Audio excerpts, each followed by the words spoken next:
Antes que nada, agradecerles por estar acá hoy día. De hecho, tenemos congreso después de buenos años, incluido la pandemia, y es importante siempre juntarnos para poder compartir un poco las experiencias de todos los ponentes y también hacer algo de networking. Es súper importante.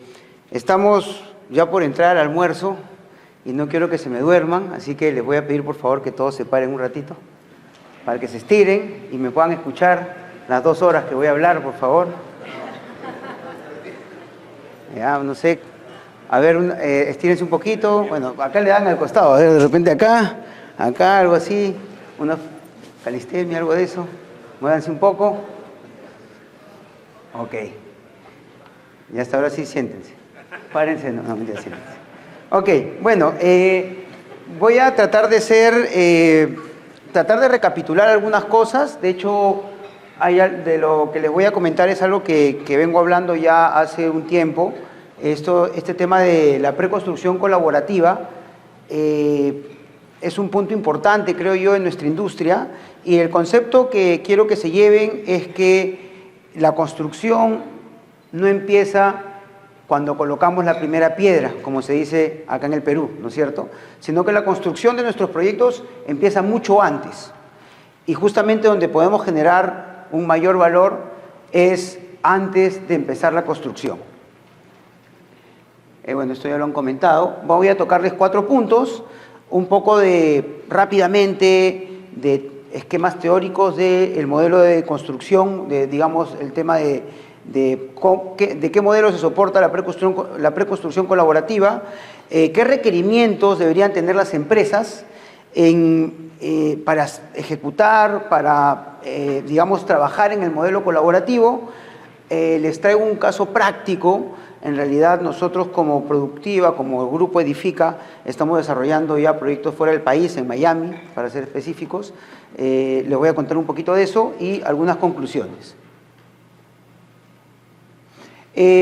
Solo para que conozcan un poco el modelo de negocio que nosotros tenemos. De hecho, Productiva es la constructora de un grupo que está, digamos, de este grupo de empresas. Tenemos una inmobiliaria, un fondo de inversión y un par de negocios más anexos que lo que hacemos es trabajar alrededor del real estate para poder generar valor y obviamente generar rentabilidad en el grupo económico que tenemos. Todas las empresas trabajamos entre nosotros y todas las empresas trabajamos con terceros, por decirlo de alguna manera, pero emulamos el modelo que tenemos entre nosotros. Esto lo he contado en anteriores oportunidades. Más o menos el grupo tiene alrededor de 17 años y casi por el tercer, cuarto año, quinto de repente, había mucha rivalidad entre la inmobiliaria y la constructora del propio grupo. Tanto es así que en algún momento casi contratamos un árbitro, ¿no? Imagínense 2 empresas del grupo estar tratando de solucionar sus problemas con un tercero, ¿no? Sentimos que tocamos fondo y empezamos a explorar otras maneras de hacer las cosas. Y es justo como llegamos a estos temas de IPD, temas colaborativos, sistemas colaborativos, ojo, que no solo se trata, o mejor dicho, no es necesariamente el contrato, sino cómo hacer las cosas de una manera que se pueda generar valor en etapas tempranas. Bueno, en números, más o menos, tenemos alrededor de 73 proyectos, más o menos hacemos un 70-30 entre proyectos propios y de terceros, algo más de 450.000 metros cuadrados, solo de edificaciones. No hacemos puentes, carreteras, no trabajamos con el Estado. Le digo esto porque es importante el número 73, para lo que les voy a decir más adelante, y también la especialización que tenemos al respecto, en lo que pensamos que justamente es lo que nos lleva al modelo de negocio que tenemos, que todas las empresas que tenemos se especializan en algo, y nosotros en particular en la construcción de edificaciones. Acá hay un poco de lo que no quiero ahondar tanto, porque lo van a escuchar justamente a lo largo probablemente de todos estos 2 días que nos quedan de congreso. Básicamente, si tomamos al entendimiento común como la generación de valor, en el modelo tradicional lo que tenemos es justamente que está fracturado el diseño de la construcción, ¿no es cierto? Y los stakeholders entran en distintas etapas, ¿no? Desde el inicio entra el propietario, probablemente una gerencia técnica o una supervisión, como lo quieran llamar, luego entran los proyectistas, el contratista y, como lo digo yo siempre, casi el subcontratista entra con la bolsa de cemento en el hombro a ver qué hace, ¿no? Eso es el modelo tradicional que tenemos de construcción. Lo que estamos tratando de hacer todos, probablemente que le vamos a hablar hoy día acá, y muchos de ustedes, es hacer lo que van en el gráfico, que es básicamente empezar y iniciar todos en la etapa más temprana posible. ¿Para qué? Para generar entendimiento común. ¿Qué es esto? La generación de valor. Una frase que me gusta digamos decir, es que nuestra obligación como constructores o como diseñadores probablemente es guiar al cliente por el camino del valor, ¿no es cierto? ¿Por qué? Porque no necesariamente el cliente conoce de construcción, sobre todo si la construcción es una, digamos, puede ser más compleja una construcción que otra, pero de todas maneras necesitamos crearle o darle un sistema que ellos puedan justamente tomar decisiones informadas en costo, que generalmente en el método tradicional no lo tienen. ¿Ok? Este es una manera de verlo, también lo que les estoy comentando, de un paper tomado de Pablo Orihuela, que también nos va a acompañar en estos 2 días de congreso. Básicamente es lo mismo. Me gusta resaltar esta parte de acá, creo que no se ve, muy pequeñito el punto. Básicamente nuestro negocio empieza similar en las 2 maneras, ¿no? Tanto en el tradicional como en el colaborativo. Tenemos un estudio de mercado, vemos las características del producto, eso es igual en los dos escenarios, y luego tenemos diseño, ingeniería, las demás especialidades, diseño vamos a decirle la arquitectura, ¿no? Las demás ingenierías, eléctricas, sanitarias, lo que fuese, y luego costeamos proveedores, que por lo general es una licitación, ¿no? Un hard bid, que le dicen los gringos, ¿no es cierto? Eso se tiene y después se tiene el costo, ¿no? Luego de este costo, por lo general, el costo que sacamos es muy alto, ¿no? Los clientes, cuando hacen esto, un día antes de recibir los sobres que se le llaman, se persignan, van a misa para ver si es que llegan al costo en realidad, ¿no? Es algo que tienen complicado en ese negocio. Y por lo general, bueno, le dan unas vueltas y luego empieza la manufactura, que es la construcción. En el tema IPD, empieza igual y es mucho más intuitivo, ¿no? Tienes un precio de venta, tienes un margen que quieres para tus inversionistas y colocas un target cost. Y luego de hacer un target cost, llamas a todos, ¿no es cierto? Y le dices, hay que partir de esto. Tan simple como eso, sabemos que no es tan simple, ¿no es cierto? Pero debería serlo. ¿Cuál es la particularidad de esto? Acá lo que he tratado de hacer es lo que pasa en la realidad. En la realidad, cuando, digamos, teóricamente debería ser una línea continua de diseño y generación de valor, ¿no es cierto?, entre diseñadores, constructores y clientes, pero por lo general lo que pasa es que entramos en puntos discretos, en sets de diseño, ¿no? Entonces nos llaman cuando ya hay anteproyecto. Le digo esto porque en realidad lo que nosotros hemos tratado de hacer es, en la práctica, cómo podemos entrar a ver esto y, digamos, la experiencia hace de ver qué cosa tenemos que hacer, porque hay algunas decisiones que vamos a tomar que de repente no, digamos, que se tienen que tomar, que el cliente no va a poder tomarlas, ¿ok? No sé si me dejo entender, es un tema que pasa en la práctica. ¿Por qué digo esto? Porque dependiendo de dónde tomemos esta línea, que he dibujado acá en color rojo, este es el tiempo, estas son las especialidades, dependiendo de dónde entremos, si es que llegamos en un punto donde el diseño ya está avanzado, vamos a tener que hacer algo similar a una reingeniería, algo distinto para cambiar lo que ya tenemos. Por el contrario, si llegamos en un punto donde el diseño, vale la redundancia, no hemos diseñado, lo que vamos a tener son criterios de diseño, ¿no es cierto? Las bases of design, ¿no es cierto? Entonces, de esta manera, lo que les quiero decir es que mientras más oportunidad tengamos de trabajar en conjunto y menos cortemos el proyecto, vamos a tener más oportunidad de generar valor. Pero en la práctica esto muchas veces no se da, y lo que les voy a explicar es un poco un mix entre lo que más o menos, lo que hay teóricamente y lo que tratas de hacer cuando en la posición del constructor te dan la oportunidad de entrar en etapas tempranas, lo que tienes que ir discriminando, qué cosas ves, qué cosas no ves, y hay cosas que en la realidad tienes que dejar pasar lamentablemente porque el diseño en la práctica nunca para. El cliente, no me ha tocado ningún cliente que me diga voy a esperarte a hacer esto, vamos a hacer, digamos, el clúster para verlo, digamos, por lo general es discreto, ¿ok? Entonces, esto de acá es la teoría, el framework, como lo querramos llamar, del Target Value Delivery, y sobre todo les pongo esto para que podamos tener foco en las cosas que deberíamos tratar de trabajar, ¿no?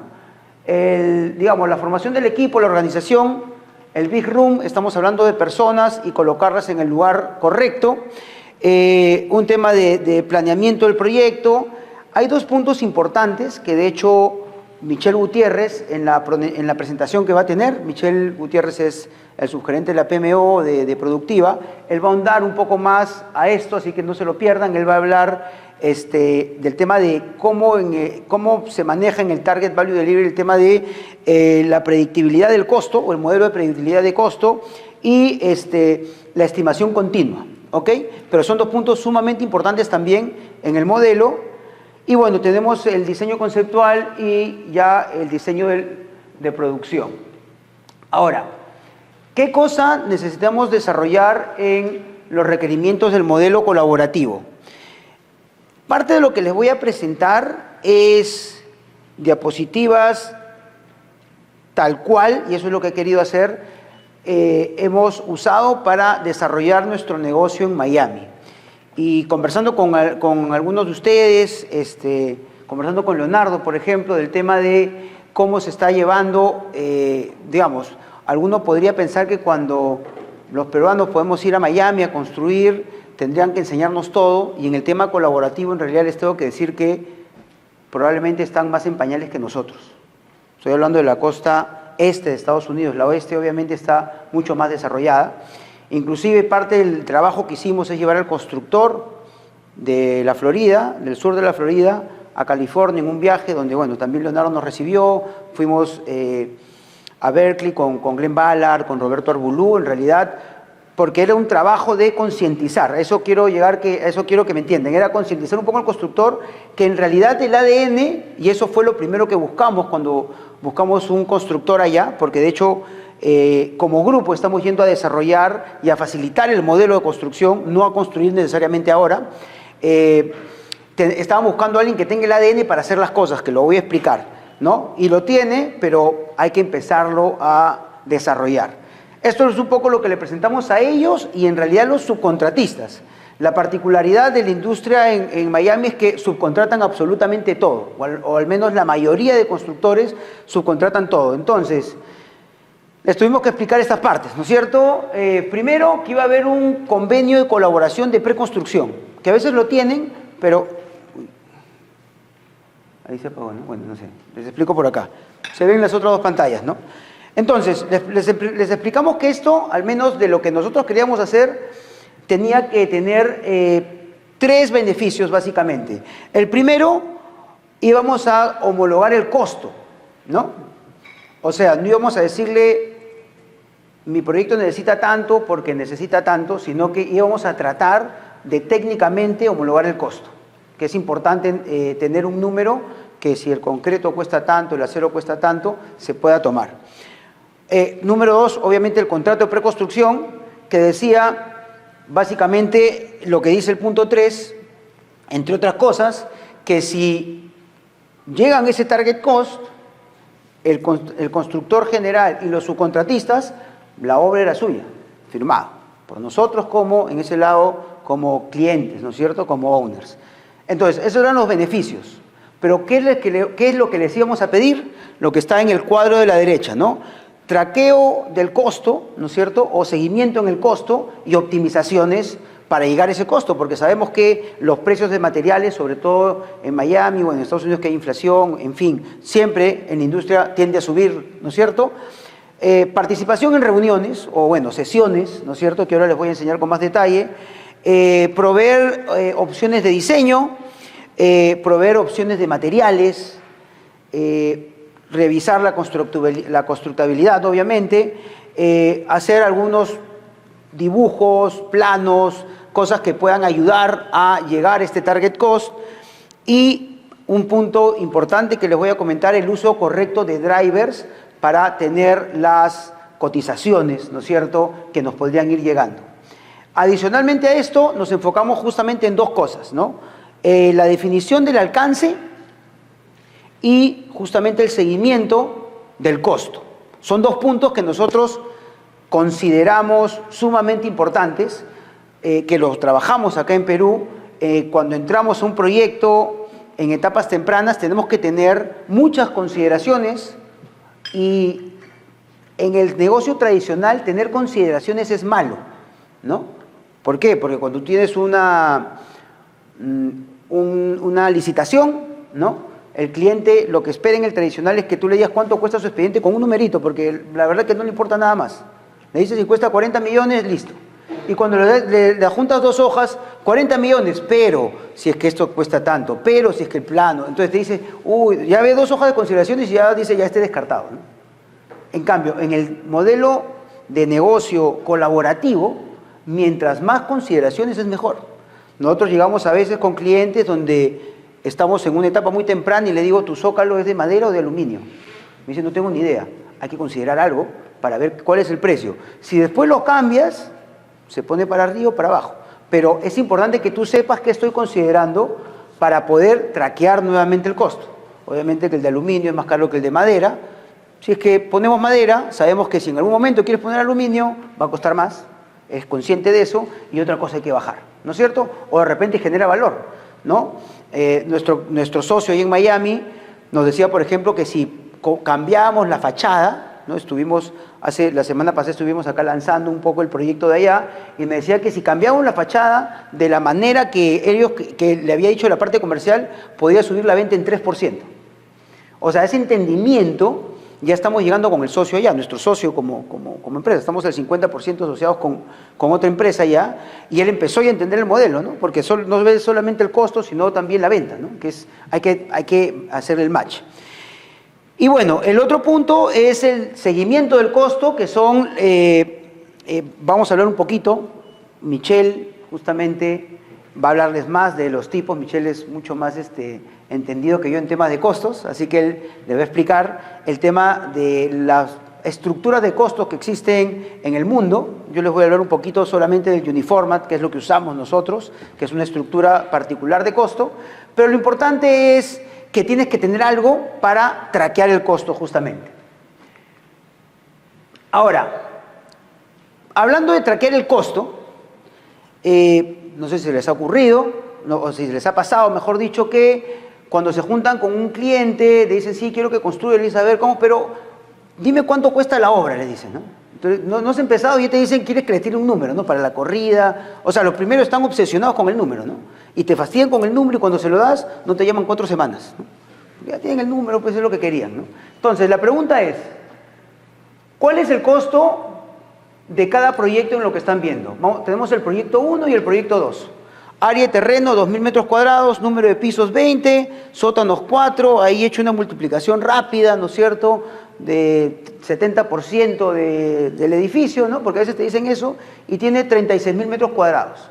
¿Qué me dicen? ¿Cuál es el costo de cada uno de esos proyectos? ¿Es igual? ¿Es distinto? Es igual, ¿no? Depende, ¿no es cierto? La palabra mágica. ¿Qué me dicen de esta huella de terreno?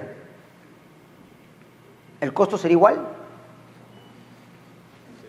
Bueno, 20%, yo no entraría a construir algo así, ¿no? Tienes que entrar haciendo aspa de molino de repente a la obra para, ¿no? Es bien chiquito, ¿no? Pero bueno, es bastante complicado. Pero, salvando el extremo, ¿qué cosa está variando ahí? Si tomamos solo la variable del perímetro, ¿qué partidas dependen de esto? Lo primero, muros anclados, ¿no es cierto? El en concreto, el encofrado, el acero, los anclajes, ¿no es cierto? Luego, como dijeron por ahí, la fachada. Vidrio, tarrajeo, pintura, todos los acabados en general. La fachada es donde, por lo general, comercialmente, como decimos acá en Perú, le ponemos las balas, ¿no? Es lo que vende, es lo bonito, y eso es lo que más cuesta. Entonces, la fachada, ¿no es cierto? La fachada está por área construida o por perímetro. Por perímetro, ¿no es cierto? Bueno, estructuralmente, ya yendo un poco más técnicos, la huella del terreno influye en la cuantía de acero, ¿no es cierto? Cuando hablamos con un estructural, te dice si es que es, como le dicen, tiene un nombre, no se me va ahorita, pero si es no se me dio el nombre, pero como que si es que no tiene digamos, la huella armoniosa, no me acuerdo el nombre ahorita, si disculpen, se me ha ido, es más caro, lo castiga la norma peruana, ¿no es cierto? Eso es. Y bueno, unos grandes etcéteras, ¿no? Por ahí, que tienen que ver con la diferencia, ¿no? Entonces, esto es un poco, si es que un cliente a mí me da 3 segundos, le explico, ¿no? O sea, antes que me cuelgue y me dice, ¿me vas a dar el metro cuadrado, el costo de área techada por metro cuadrado, cuántos dólares o soles? Le digo, oye, ¿te puedo poner un ejemplo así para que me entiendas por qué no te puedo decir cuánto cuesta tu proyecto? Porque ni siquiera sé el perímetro, si es 100 por 20 o 50 por 40, que eso influye, obviamente. Entonces, esto es lo primero. La otra pregunta, además del perímetro, ¿qué otros drivers, ahora vamos a llamarlos drivers, ¿no es cierto?, para entrar en comunicación, digamos, en el mismo idioma, afectan las partidas de construcción? Al igual que el perímetro, en el negocio con que estamos, nosotros hacemos departamentos de 30 metros cuadrados y en otros proyectos pueden ser de 200 metros cuadrados, ¿no es cierto?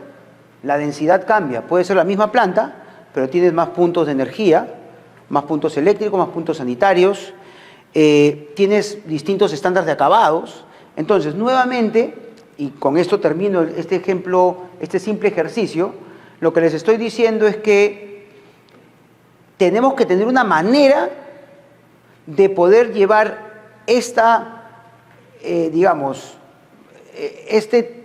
distintos tipos de edificios a una etapa temprana, ¿ok? ¿Y cómo hacemos eso? Teniendo la estructura adecuada, ¿ya? Nuevamente les digo, esto se los va a comentar Michelle con mucho más detalle. Esta es nuevamente parte de la presentación que le hacíamos a nuestro constructor y subcontratistas en Miami. Y le decíamos en simple, ellos usan allá mucho el master format. La diferencia, para que se hagan una idea, el master format es como tenemos un presupuesto acá, que está por partida, ¿no? Es en concreto, encofrado a acero, y el uniformat es por elemento, la placa de concreto. Acá viene el primer punto, y una de las cosas donde hay que trabajar. ¿Por qué? Porque para hacerla simple, el master format sirve mucho para ejecutar obra, pero no necesariamente sirve para poder estimar costos en etapas tempranas, porque el driver o lo que sacas con el master format para pasarlo a un proyecto, por ejemplo, donde no hay cuantía de acero, donde no sabes cuál es la resistencia del concreto, lo que tú necesitas hacer es llevar con un modelo con la mayor data posible y tratar de iterar, ¿ok? Y decir, esta cimentación se parece a un proyecto que hice así, de este tipo en tal momento, la fachada se parece al de este, el sostenimiento del proyecto se parece a este de acá, y sacar este tipo de drivers. Les pongo un ejemplo. Por lo general tú sacas cuánto te costó todo el concreto, cuánto te costó todo el acero, cuánto te costó todo el encofrado. Lo que nosotros hacemos es cuánto me cuesta la solución de muro anclado de un proyecto que tiene 100 por 20 o 50 por 40. Entonces, cuando a mí me llega otro proyecto similar, yo saco el paquete. Solo necesito el perímetro para estimar eso.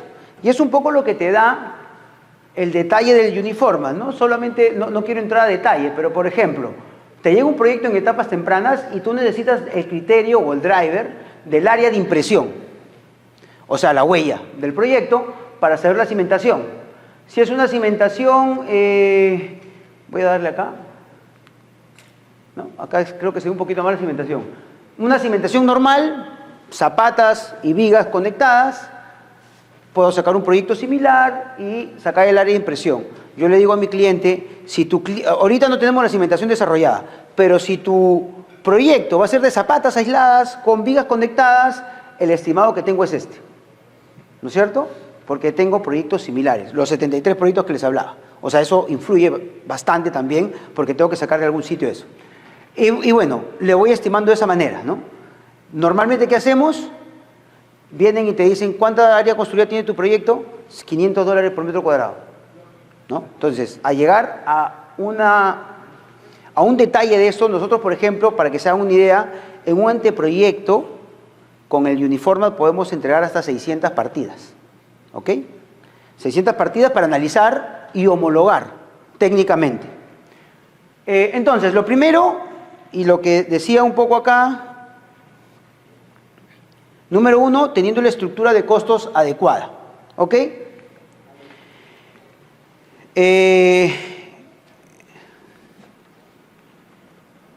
El otro punto es lo que ya les comenté hace previamente, los criterios de diseño, ¿no es cierto?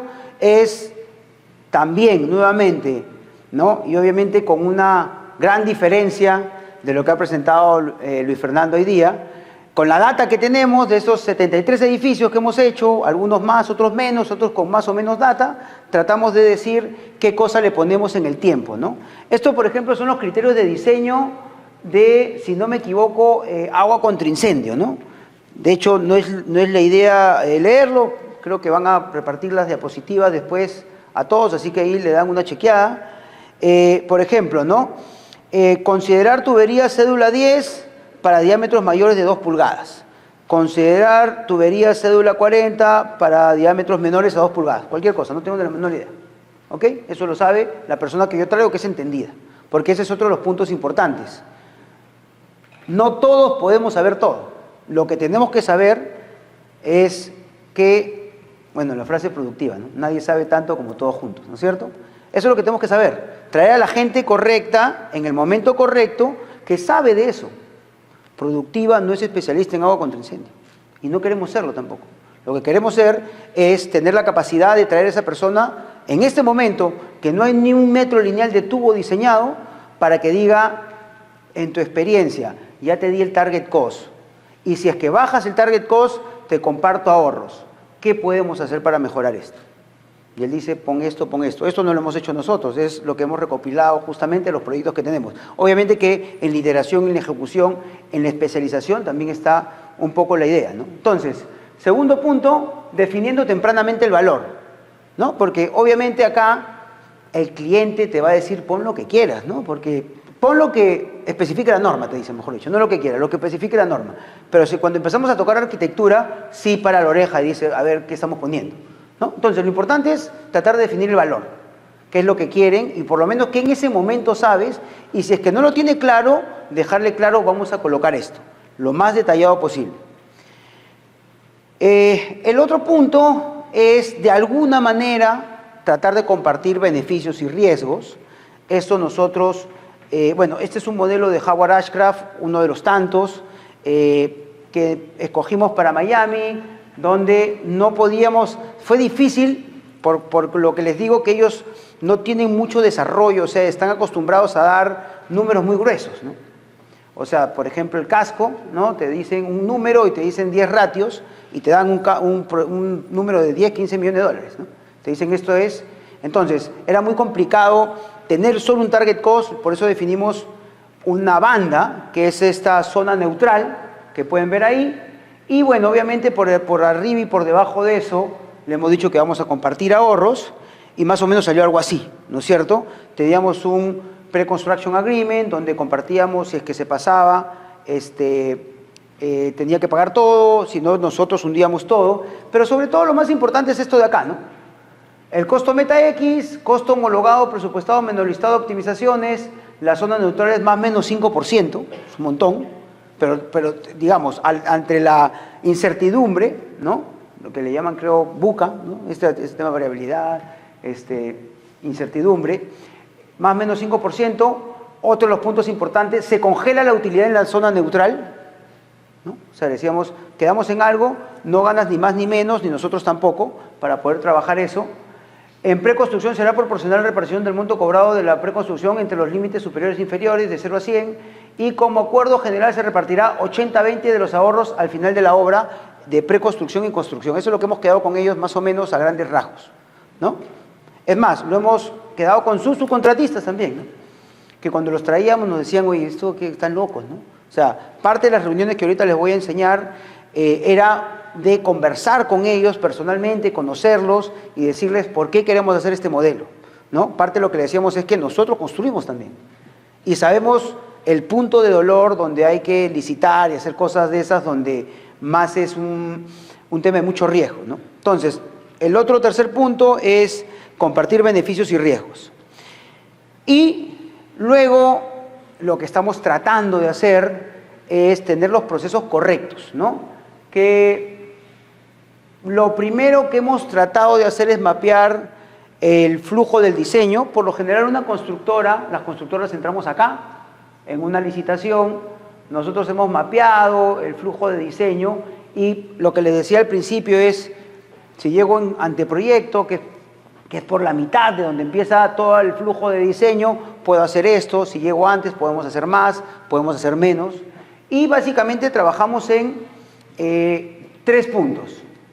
El primero es la estimación del costo meta, ¿ok? Lo primero es una encuesta de valor, que básicamente es conversar y saber qué genera valor en el proyecto, qué cosa es complicado. Por ejemplo, no es lo mismo si es un proyecto para renta, un proyecto para venta, en fin, tratar de monitorear eso. Poner los criterios de diseño en base a eso en conjunto y luego iterar con nuestra base de datos, ¿no es cierto? Y actualizar los principales precios del mercado, ¿no? Tratar de, obviamente, traer los precios del mercado que tenemos de concreto, de acero. Y el punto más importante es la homologación. Para esto, y es otra de las cosas que es un punto complejo, el cliente, de alguna manera, ya sea in-house o tercerizada, necesita homologar técnicamente el costo, ¿no? Porque si no vamos a terminar diciendo, para mí es esto, para ti es el otro. Oye, pero el concreto cuesta tanto, no sé, pero a mí me sale tanto, y no hay un detalle. Cuando no hay detalle es complejo. Entonces, la capacidad de detalle y de transparencia y de poner las cosas en blanco y negro hace que el modelo funcione. Pero eso no existe tanto en el mercado y justamente creo que, bueno, lo comentaré un poco en las conclusiones, creo que es lo que tenemos que desarrollar, ¿no? Me adelanto un poco a eso. Muchas veces pensamos que la competencia está en las empresas, valga la redundancia, que compiten con nosotros. Y yo creo que la gran competencia está en el desperdicio y en el modelo tradicional que tenemos de construcción. Se pierde mucho valor ahí y lo que hacemos es al final, vamos a ponerlo simple, la venta está dada por otras reglas, ¿no es cierto?, que no manejamos nosotros de oferta y demanda y la venta será lo que tiene que ser. Pero el costo sí depende de todos los involucrados en un proyecto, ¿no? De repente no todos, pero muchos de ellos. Entonces, el reto es que el sistema que creemos sea más sano, menos complicado, menos confrontacional y podamos tener más dinero de ese mismo sistema, todos juntos. Entonces, para eso, yo necesito que el otro constructor sepa de este modelo. Por eso es que compartir conocimiento en este sentido no es malo. La competencia que tengo tiene que trabajar así, porque si no, va a seguir trabajando en un sistema tradicional, donde toma mucho riesgo, donde probablemente quiebre y pierde plata. En el Perú quiebran constructoras todos los años, 7, 8 constructoras, ese dato creo que lo saben. Y hay clientes que contratan construcción y también en vez de contratar a un constructor, contratan un problema, ¿no? Ejecución de fianzas, etcétera, etcétera. Es complicado. Entonces, en vez de jugar, siempre vamos a tener competencia, ¿no? Eso está claro, ¿no? O sea, nunca vamos a estar jugando solos. Y tampoco lo queremos, ¿no? Porque si no tuviéramos competencia, nos relajaríamos probablemente. Lo que queremos jugar es el partido de otra manera, nada más. Todo jugar el partido de otra manera. De una manera más sana, donde haya menos riesgo, donde se pueda ganar más dinero, que es al final por lo que hacemos empresas. Entonces, el primer punto es una estimación de costo meta lo más técnica posible y lo que tengamos el número mucho más claro todos. Si es que nosotros logramos este primer paso, lo que sigue es más fácil. Más fácil en el sentido que hay mucho trabajo atrás, pero lo primero es ponerse de acuerdo en ese número o en un rango o en algo que haga sentido con ciertas variables, como lo quieran ver, porque perfecto no es. Decirles que sí, el número sale rápido en 2 días, es decir, eso sería mentirles, pero tratar de ponerse de acuerdo en algo, porque ¿dónde está la ventaja en esto? Que yo puedo voltear a todos los subcontratistas que en realidad son los que saben del proyecto. Y eso creo que lo sabemos todos. Un constructor general difícilmente sale de eléctrica, de sanitarias, de mecánicas, y si nos vamos a proyectos más complejos, como hospitales, donde hay 15 especialidades, 17, ¿no? Imagínense, entonces no tiene toda el know-how, el conocimiento de eso. Tenemos que traer esos señores a la mesa. Recuerden que en proyectos de edificaciones más o menos el 75% son especialidades, o sea, subcontratos. Acá en Lima, en Perú, más o menos, 75, 80, dependiendo de la constructora. Y ellos no juegan el partido hasta el último, ¿no? O sea, juegan el partido al final, ya con la bolsa de cemento normalmente. Entonces, eso es lo que complica la cosa. Entonces, traerlos a ellos, enseñarles el número, automáticamente, ¿qué está pasando? Estás trayendo a todos los que saben del costo. El 80%, que ni el cliente ni el constructor lo sabe, porque esa es la verdad, lo estás trayendo en una etapa temprana. Por el contrario, lo vas a contratar al final. Y el sistema tradicional, 15 minutos, gracias. El sistema tradicional, y esto lo voy a decir con todas las letras, todos lo hemos jugado en algún momento. Y las reglas son claras. Voy a irme con un poco margen al principio y después voy a sacar la mayor cantidad de adicionales y ampliaciones de plazo porque yo sé perfectamente que tu expediente está mal hecho. Eso es lo que vamos a hacer. En el tradicional es eso. Y vamos a pelearnos ahí y sabemos jugar esos partidos, los constructores, los clientes, los supervisores y los diseñadores con la canchita al costado porque ya no piensan meter 1 hora hombre más a ese proyecto en construcción. O sea, de hecho, por eso les digo, hay que cambiar el sistema, ¿no es cierto?, para compartir eso. Entonces, traemos a los proyectistas y después viene esta parte que les digo de acá, desarrollo de equipos integrados, gestión de auditoría. Esto es un tema que, como les digo, es algo que por experiencia lo hacemos, ¿no? Porque tenemos proyectos donde le llamamos express, ¿no? Por temas, digamos, de la realidad política, económica peruana, a veces los clientes no pueden comprar un terreno porque sencillamente, si le cambian de alcalde, no sirve ese terreno para nada, ¿no es cierto? Entonces, tienen que sacar un expediente muy rápido. Y cuando le pides rápido a los diseñadores es rápido, pues no es eficiente. Y probablemente está muy costoso y peor aún puede estar mal diseñado. Entonces estos auditores de diseño, que le llamamos, ven eso, ¿no? Es parte del modelo. Les estoy enseñando cosas reales, ¿no? ¿Qué es lo que usamos? Gestión de revisión de metrados, compatibilización, aporte de optimizaciones, constructabilidad. En general, esto es un mix que se hace con muchas herramientas Lean, por ejemplo, usar Set-Based Design, ¿no? O sea, llevar la decisión en un set de diseño en vez de tener un punto nada más y después quieres cambiarlo y ya no puedes porque ya decidiste, tratar de retroceder, perdón, de esperarlo lo más posible los diseños que tienes, ¿no es cierto? Bueno, en fin, no quiero entrar al detalle de eso, no es el tema de la presentación. Y acá hay un punto que en realidad tiene que ver con la revisión técnica del expediente, que es, para hacerlo simple, el concepto de meter más horas para tener una calidad de expediente mejor. Lo que proponemos es que la persona que va a estar en la obra esté 4 o 6 meses antes, puede ser el jefe de oficina técnica, el asistente, de alguna manera supliendo a alguien que de repente podría llevar la obra, digamos, parcialmente, o alguien que va a estar solo en diseño, que tratemos de pasar algo del equipo de diseño y construcción para que ese expediente sea con un estándar de calidad más alto y con compromiso. ¿Ok?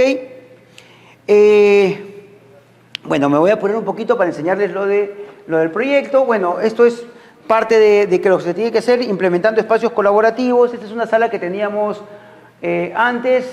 Esta de acá es una que hemos hecho para el Mundial. No, mentira, es también para ver la sala del Big Room o Bella Room, como le queramos llamar.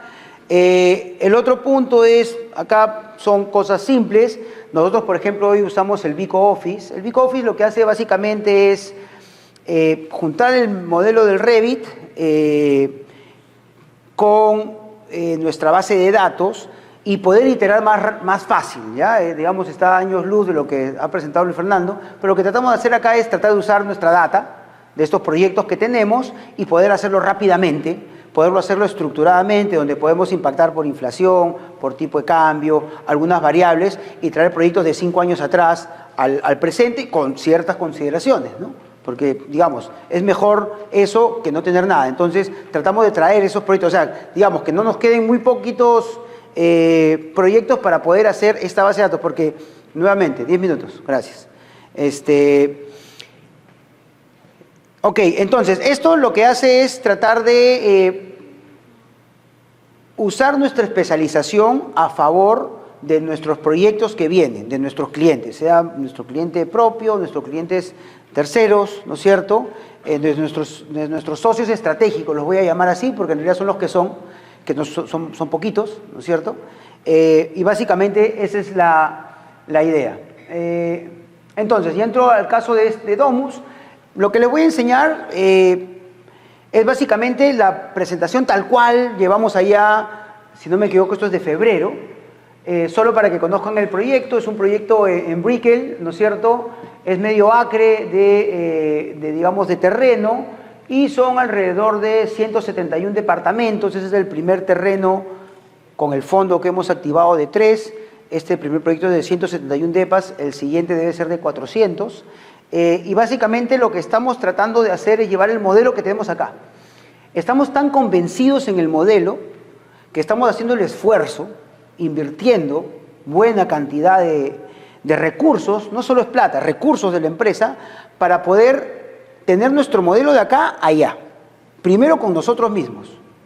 Y bueno, después, sabe Dios, esperemos que sea mucho más grande, pero hoy día estamos llevando eso, para que se den cuenta de la idea de qué tan convencidos estamos del modelo nosotros.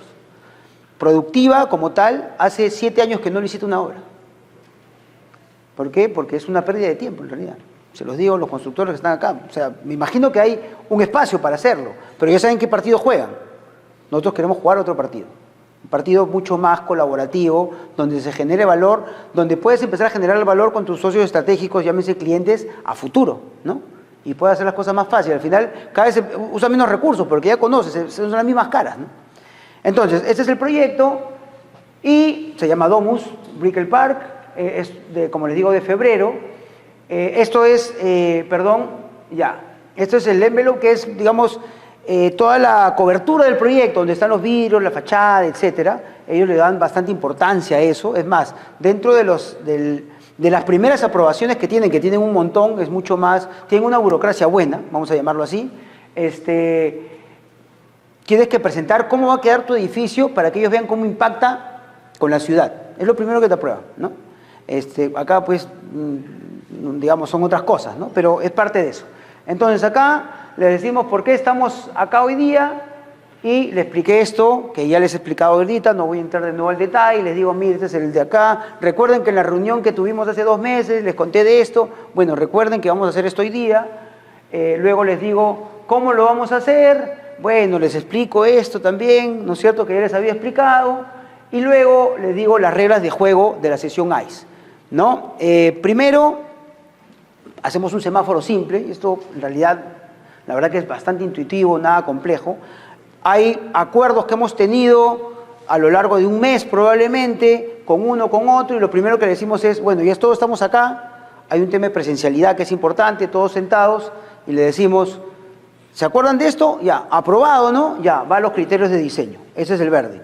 El amarillo es temas que están en el tintero, pero que se puede tomar una decisión, que es donde más trabajamos, y el rojo es lo que no tenemos ni la menor idea, pero que tenemos que hablarlo también, por lo menos para avanzarlo un poco. Dividimos así la sesión, entregamos camisetas Adidas, no, mentira, llevamos unos gafetes nomás, la próxima serán unas camisetas, sí. Peruanas, claro, ¿no? Con el escudo de Perú. Le decimos un poquito, este es el equipo de hoy día, por favor sáquense las etiquetas de sus empresas por un momento. Hoy día todos somos miembros de un solo equipo y lo que queremos es ver cómo hacemos las cosas. De hecho, que esta idea me la robé de Roberto Arbulú, justo cuando viajamos a California. Le dijimos, ¿cómo tratas? Oh, team members es la palabra, me dijo, ya, team members. Entonces, Al toque la robamos y la pusimos acá para poder generar esto. Parece algo medio, la gente nos mira medio raro, ¿no? Pero la verdad que romper hasta el hielo con eso, dándole los gafetes, poniendo solo la marca de Domus como empresa, creo yo que sí genera algo. Y bueno, básicamente 3 reglas simples, como les digo, esto es bien intuitivo, vamos a seguir la agenda. Si es que nos extendemos mucho, ¿qué pasa? Tenemos que cortar y agendar de nuevo. No vamos a discutir cosas que no estén agendadas. Si es que hay algo importante, lo apuntamos también. Me olvidé de poner la foto, pero pusimos post-its en el vidrio. Y hay una secuencia lógica que vamos a ver el input, el proceso y el output. Más o menos le decíamos qué cosa tenemos para, digamos, como herramienta de decisión, las opciones y los acuerdos que tenemos que llegar. Bueno, queda poquito tiempo, quiero entrar a los ejemplos. Esto es parte del sistema que les explicábamos. Tenemos un costo actual, queremos reducirlo. En ese momento estaba un poco más. O sea, el costo actual que nos llegó era un poco más del target que queríamos. Lo teníamos que bajar. Acá les explico rápidamente. Fuimos a trabajar el primer sistema que le llamamos, que eran 5, digamos, acá les digo el tema discreto, ¿no? No podíamos trabajar todo.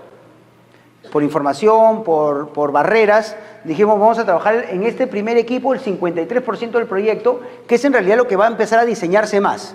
O sea, vale decir el concreto, la albañilería, todo lo que es ventanas, tarrajeo, pintura exterior, sanitarias, mecánicas, todo lo que es más duro, que se empieza a diseñar más y que es más complejo. Eso es lo que nosotros atacamos esta primera vez. Y sacamos 90 cosas por ver, ¿no? 90 issues, ¿no? Llevamos y más o menos están categorizados así. 37 ya estaban casi resueltos, 63 era para resolver entre los amarillos y los rojos. Esto es un poco el traqueo de lo que habíamos hecho antes. Como les digo, no es que llegamos y íbamos a ver las cosas. O sea, hay una larga cantidad de horas hombre trabajadas, que eso es un punto también para entender el diseño y este tipo de trabajo. Se tiene que invertir más horas porque va a ayudar a el costo de construcción. Se le pone el target cost claro a todos. Mira, acuérdense que hemos quedado en estos números. Había 2 que estaban revisando, asterisco, y este es el número que queremos llegar todavía. O sea, es imperfecto, ojo, ¿no? No es que todos estarían de acuerdo en ese momento. Había cosas que revisar, pero teníamos que avanzar. Entonces le decíamos, esto es el número que hemos quedado. Y luego, bueno, son las reuniones. Primero todos los diseñadores con el de tarrajeo, el de impermeabilización y el de ventanas, ¿no es cierto? Por partes. Acuérdense que la idea no es aburrirlos a todos en una sesión tradicional donde todos están sentados sin hacer nada, sino que la partimos de esa manera. Y rápidamente nomás, con esto termino. Uy, ¿qué pasó? Me lo han pasado por allá para que termine. A ver, les voy a tomar 2 de este tema. En realidad lo pueden tener ahí, perdón. Acá está lo verde, ¿no? Oye, ¿todos están de acuerdo? Ok, verde, check. Y luego acá, ¿no es cierto? Por ejemplo, para la impermeabilización, cosas tan simples como, oye, me han mandado la especificación el subcontratista, estos materiales. ¿Hay otro material, otra marca de material que podamos usar? Sí, no, revisemos el comparativo. Y cosas, y con esto termino ya, más sofisticadas que, por ejemplo, nosotros estamos aprendiendo, allá más que por sismo, diseñan por viento. Y, por ejemplo, el diseño, y esto es real, estaba diseñado para, todos los vidrios del proyecto estaban diseñados para soportar cierta, no sé, llamarlo así, presión. Pero curiosamente cuando llega el estudio de viento, los puntos que están en rojo son los que en realidad tienen una presión máxima y todo el edificio, toda la fachada está diseñada con eso, ¿no? Entonces, o sea, háganse una idea, ¿no? O sea, por estas 4, digamos, líneas, todo el edificio tenía unos armatostes, imagínense, para soportar un huracán, ¿no? Entonces le dijimos, oye, pero ¿por qué no cambiamos?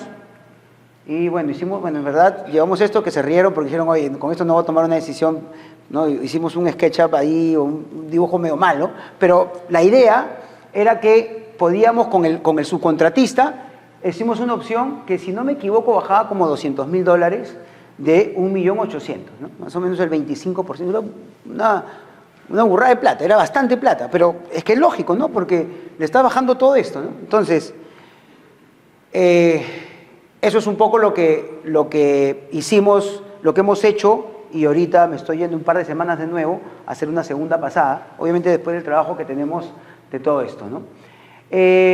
Termino con 4 ideas, y es la primera con el que empecé la charla: dejar de pensar que la construcción inicia con la primera piedra. En realidad empezamos a construir muchos meses atrás, desde que empezamos la idea de un proyecto. Creo que es importantísimo elegir el equipo correcto. Cuando hablo del equipo correcto, no hablo del equipo de tu empresa, sino del equipo del proyecto. Y les soy honesto, si es que no hay un equipo correcto, nosotros muchas veces no hemos tomado una obra si vemos un stakeholder que no va a tener esta dinámica. Tenemos que, obviamente, mordernos la lengua, dejar, entre comillas, pasar un negocio, pero en realidad es súper importante, ¿no? Tratar de trabajar con los que pueden. Este punto es un poquito más soft, y nuestras acciones deben generar confianza siempre. Podemos equivocarnos, podemos tener problemas, pero nuestras acciones de por sí tienen que ser transparentes, claras y que generen confianza. Y por último, obviamente, con todo lo que les he explicado, tenemos que saber, entender que vamos a hacer cosas de una manera distinta para tener resultados distintos, ¿no? Bueno, eso era lo que quería compartir con ustedes el día de hoy. Muchas gracias.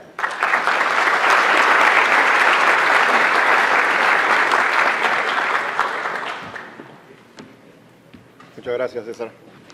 Estamos en un par de preguntas para poder cerrar la ponencia. Buenas. Por acá, César. Germán, ¿qué tal? Felicitaciones, César, por tu presentación. Me ha gustado mucho.